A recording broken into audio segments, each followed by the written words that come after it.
My name is Naya Swami Haridas. We're broadcasting this evening from Ananda, Bangalore. And we'll be reading from Living Wisely, Living Well. I wanted to begin with the introduction by Swami Kriyananda. And it is, the sayings in this book consist of lessons I myself have learned in life, whether by experience or through trial and error, sometimes by deep pain or disappointment, many times through an inner joy almost unbearable. Someone said to me many years ago, "You can write happy songs, you've never suffered." I replied, "On the contrary, it's because I have suffered that I have earned the right to express happiness." What I presented here is the fruit of many years of thoughtfully directed living. Read from it every morning and ponder throughout the day the thoughts expressed. If even one saying should spare you some of the pains I've experienced in my own life, I shall feel amply rewarded. For whatever tests you face or have faced, they will very likely resemble some that I too have known. And from the reading this evening, has something or someone angered or upset you? If so, work on correcting that emotion in yourself. Just think, someday, perhaps even later this very day, you'll find yourself involved in other concerns. Emotions don't last. Why let yourself stew in that pot? It is you who are being cooked. Don't react until you've restored your own equilibrium. Many years ago, I read a story that I enjoyed very much, and it was simply of a very saintly king who wanted to teach his disciple an important lesson. And in this kingdom where the king lived, he asked the disciple to get a bowl, fill it up to the very, very brim with oil, and then walk around this vast, vast palace and observe the artwork and everything, and then come back to him. And it took the disciple some time. And when he came back, he was very, very happy in that he felt he had passed the test because the bowl was still filled with oil. He hadn't dropped even a single drop of oil. But the saintly king was not satisfied because the disciple was so keen as he was walking around. And again, he was supposed to have done two things. One, kept the bowl full of oil, not to spill a drop, and then observe everything. And there was much to observe in that kingdom. And so the saintly king said, "Well, you need to go back again, but this time, again, don't spill any oil, but I want you to give me a full report on everything that you've been able to see." And so this time the disciple very conscientiously was able to do that.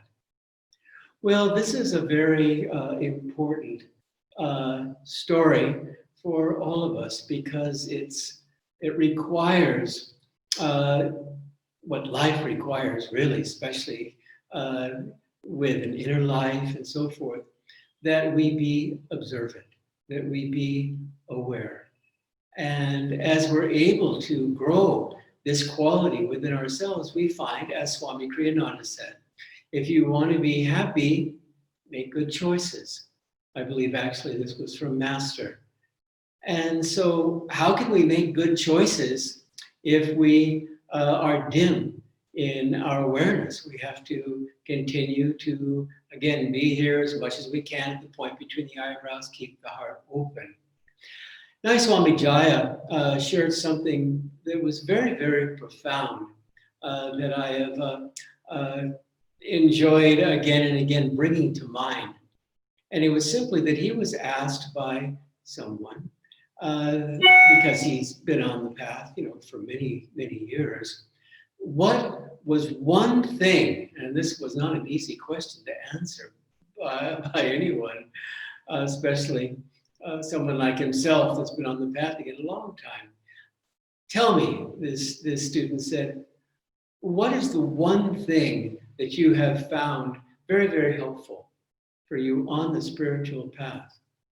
And he took some time to think about it. And then he said that through meditation, it has given me this blessing, this gift to pause for a moment, which is to say, as the yogis say, live more in the spine, to get myself centered before I say something or before I react. And that habit of pausing for just a few moments has undoubtedly saved him, and it certainly has saved me since I heard of that story. Many, many situations where we might have not done our very best, and perhaps anger, frustration, impatience, whatever it might have been, have gotten the best of us. Yogananda said that the mouth is like a cannon, and it's capable of shooting out these bullets that have the power to even destroy a relationship. When the emotions in the heart, as I think most of us, perhaps all of us, have experienced undoubtedly innumerable times, begin to grow, then naturally we feel this great discomfort and we want to release it. And there's a lot of teachings out there about making bread and put all your anger in the bread. Who would want to eat that bread? Oh my gosh. Hitting a pillow, things like that. Well, perhaps there's some benefit to some of these outlets, but really, for the yogi, yogini, for those with the inner life, we need primarily to take responsibility so that anger, what is anger? It's just thwarted desire. When the frustration begins to build in the heart, then we need to take responsibility and draw that energy on up. It's simply energy. Yoga is all about transmutation. Draw that energy on up so that we can be in a higher state of consciousness. Because let's face it, there are times when we really don't have that much time. Perhaps we're in a meeting and we start to get upset about something that someone has said. Maybe it's something that's unfair. Maybe they're blaming us for something and we weren't even there. And we don't have the time to say, excuse me, friends, but I've got to spend some time with this. So I'll be back in about 10 minutes and then I'll respond. There's not the time. Again and again, many, many times we have a moment, yes. Maybe we have a few moments. That's something that people will appreciate and respect. But usually there's not that much time when in the heat of the moment, we have to come up with what is appropriate. And the great thing about the saints is that they do everything that's appropriate. They do everything perfectly, and all kinds of things come their way. Of course, the saints are tested. And yet, always, because of the love that they have and the joy that they have and so forth, they are able to do just what's right, to say just what's right, to do just what's right. Well, that's what we are striving for. Again, Sri Yukteswar said, learn to behave. And so when we find ourselves angry, I know that years ago, I made an observation that I found was quite embarrassing, that going through life, there were times when I would get upset. And I would be upset, perhaps by another person. And so then, even after I left for home and was relaxing and so forth, then there was still this frustration, this anger, and I would find that I would send them negative energy. And I thought, oh my goodness, this is not good, because the instrument is blessed by what flows through it, but also the instrument is drawn down if the flow of energy is dark, is negative, whatever it might be. And so in time, I found that there was this tendency to find this outlet, another person. This was the reason for my upset. And I thought, I can't live this way. And I found something very interesting, which I'll pass on to you. It was after some experimenting where I knew I needed to stop this habit of when anger came and all these frustrated moments in time, I needed to do something with it, and it needed to be something that, again, was a matter of transmuting this energy. And so with some people over the years, maybe it was coworkers, I think invariably it was, I would be upset with them. And because their behavior continued to be the same, at least toward me, and again, as Yogananda said, ignorance is 50-50, and so no doubt I wasn't blameless. I thought, okay, I've got to do something about it. And so again, as Yogananda said, little people know what radical changes are possible through prayer, then start praying for them. But I was so upset with them, I didn't even want to be in their vibration. And I thought, oh my goodness, this is really a predicament, because I need to release this energy. It's dealing with this individual. What am I going to do? And so I gave it some real thought, and I stumbled upon something that I used then and I've used thereafter, where I thought, well, if they had a guru, then simply send that energy to the guru, which is to say, simply, I am having trouble with this person. Please be with them, protect them from any frustration that I might have. Bless them, and so forth. Or perhaps if they didn't have a guru, we'd be, a relative. Maybe their mom could be that person that could then send them love. And so what happened then was two things. One, they were protected. That was my main motivation. They were protected while I was going through this process of releasing this anger and so forth. And at the same time, then I was blessed, because I was not going to participate in this ridiculous means of releasing energy, because bit by bit it dawns on us that it's our own self. So what are we doing? And other times, very, very well known, I'm half Catholic, in the Christian tradition, then you can hold a cross up. Swami talks about this too. A gold cross, a blue cross, whatever seems to be the way to go at the moment.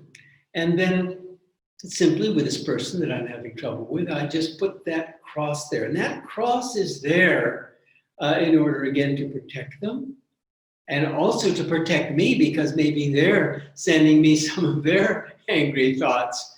And so they're protected, I'm protected, all is well.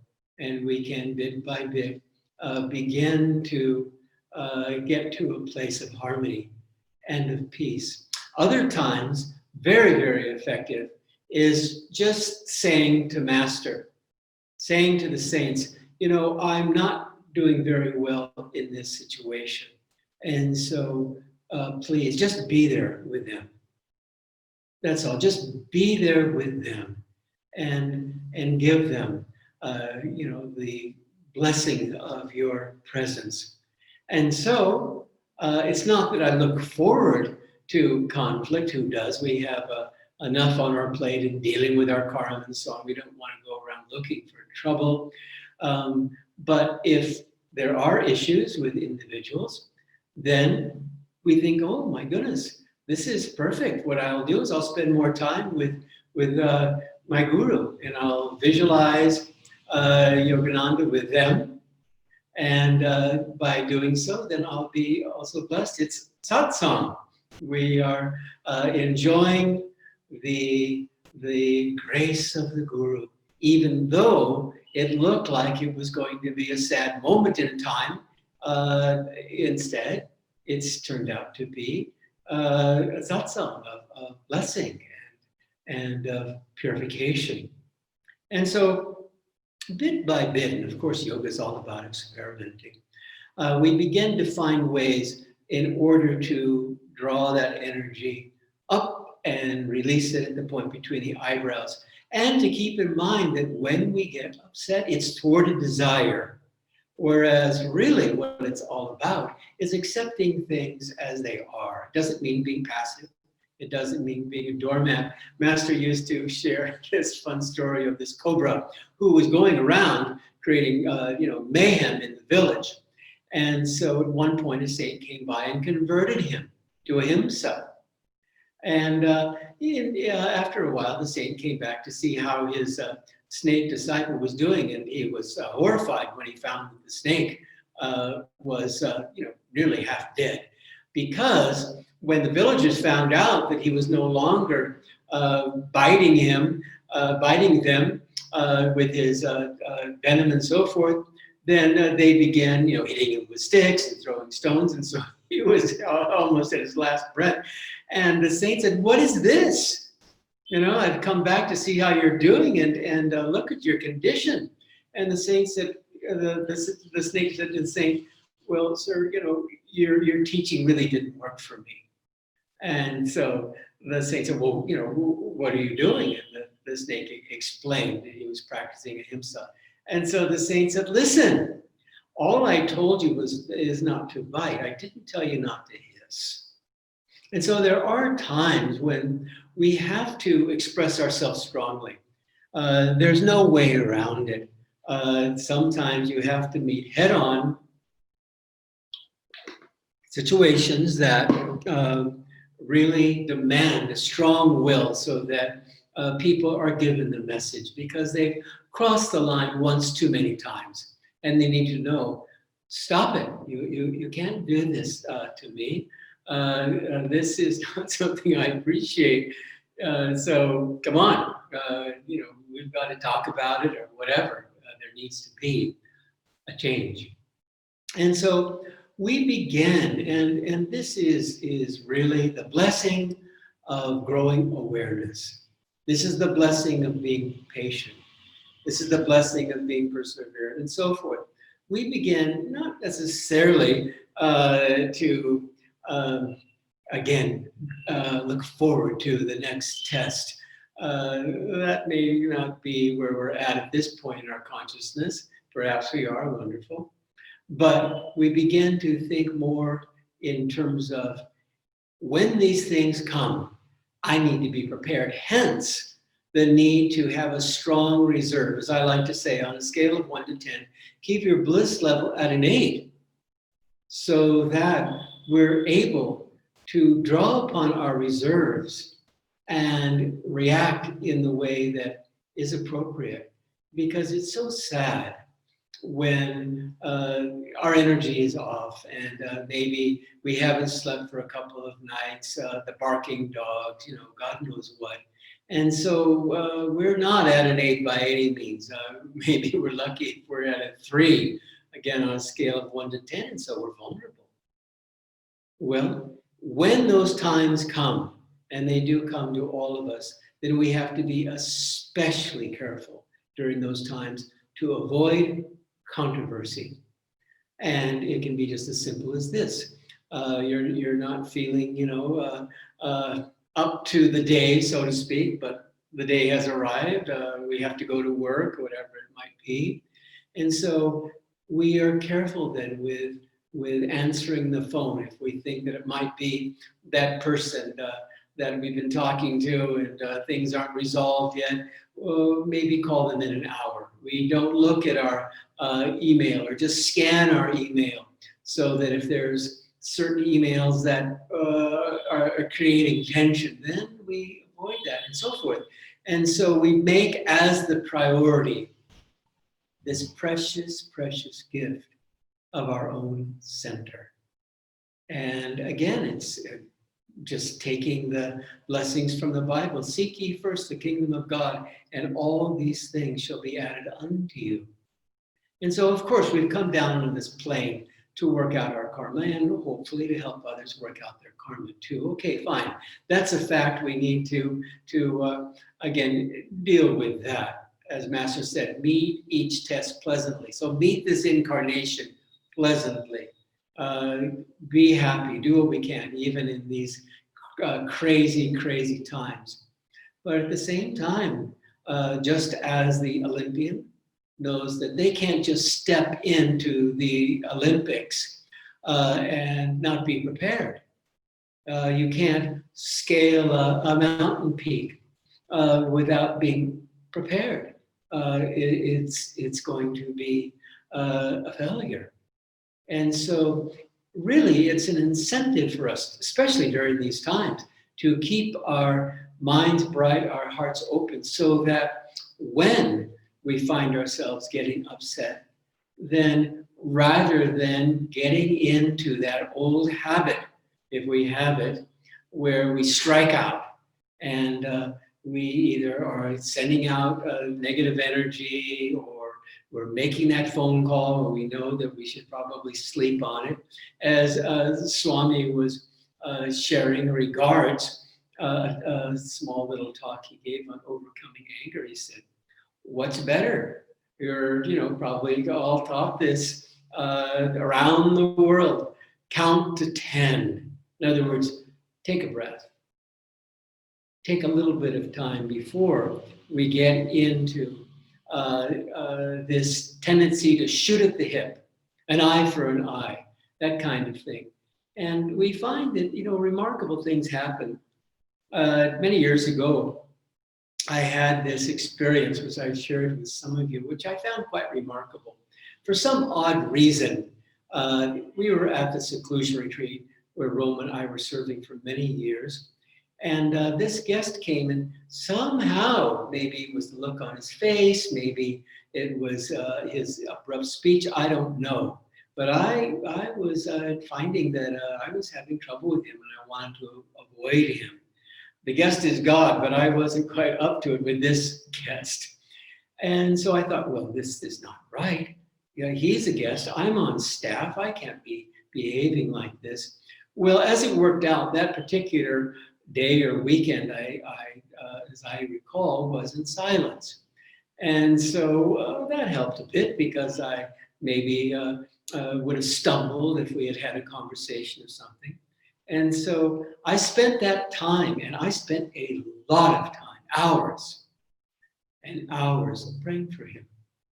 And then this remarkable thing happened. We hadn't said a word except that those introductory remarks in the beginning of the retreat. He hadn't said a word all this time. And when he left, he gave me a hug, and his face, had softened. It was something that I really will never forget. And I thought to myself, let this be a lesson, that if one takes responsibility, when people are pushing our buttons, it's because there's buttons to be pushed. That's all. There's going to be a point where perhaps things will come our way, and not perhaps in time, of course, because our destiny is to be free of all of this. But, as we grow, as we evolve spiritually, more and more, we'll find ourselves able to distance ourselves from our own desires and limitations and all these things. And the net result of that, of course, is a growing sense of freedom and a growing sense of joy.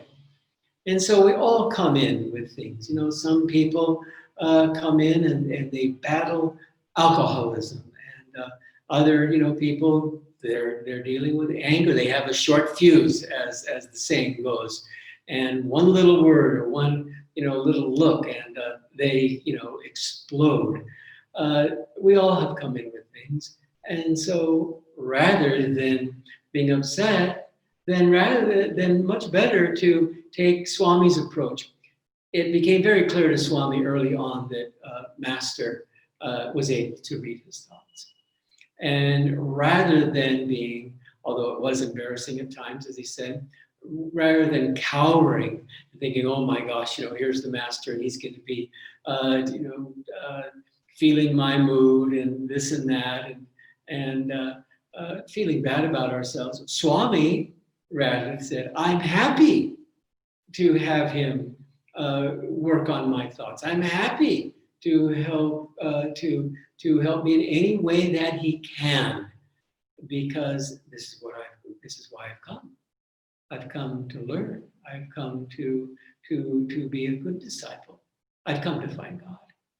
And so rather than, and this is really key, rather than identifying ourselves with these passing experiences that are negative and create, volcanic reactions potentially, all of that. Rather, we should be thinking that these things that have come to me from a loving hand. They've come to me from Divine Mother. She makes no mistakes, and it's only to help me. That's all. And so often, maybe it's from Teresa of Calcutta, saying at one point, when a person would come and she was having trouble, then she would feel inside the thought, can you love me? And this really can be thought of as Christ is saying, can you love me in this disagreeable form? Because it's Christ, it's God, it's the Guru, it's the divine in everything, in everyone, and in ourselves. And so for us, an important key is not to identify with these troubles. Yes, we need to take responsibility. Okay, fine, that's important. But we don't want to get ourselves into this state where we think we are these karmas, these troubles, all of that. Again, as Yogananda said, we need to learn to outwit our karma. And so we need, and it's delicate. It really takes knowing ourselves, where we can do our best to sidestep these various things if we can, that come our way that are hurtful and have the potential to hurt others. But at the same time, as we're dealing with them, then we understand God's the director playing all parts. And we don't want to get overly involved in this latest drama that it brings our energy down. We've got to keep our energy up. Keep in mind, too, when Swami was in a mood, and he was trying to reason his way out of it, but couldn't, even with his great intellect. And so what did he do? He decided, well, this is the solution. Be here at the point between the eyebrows. In 5 minutes of strong and determined concentration, he was able to dispel that mood. It was gone. And so for us, we need to continue to work on ways to keep our spiritual weapons, so to speak, whether it's affirmation, visualization, meditation, seva, nice and sharp, polished, so that whatever comes, we're able to accept it, coming from a loving hand, knowing that it's going to help us to grow spiritually. And as we grow spiritually, then the heart expands, and we have that joy, that willingness to be an instrument for God, to help other people.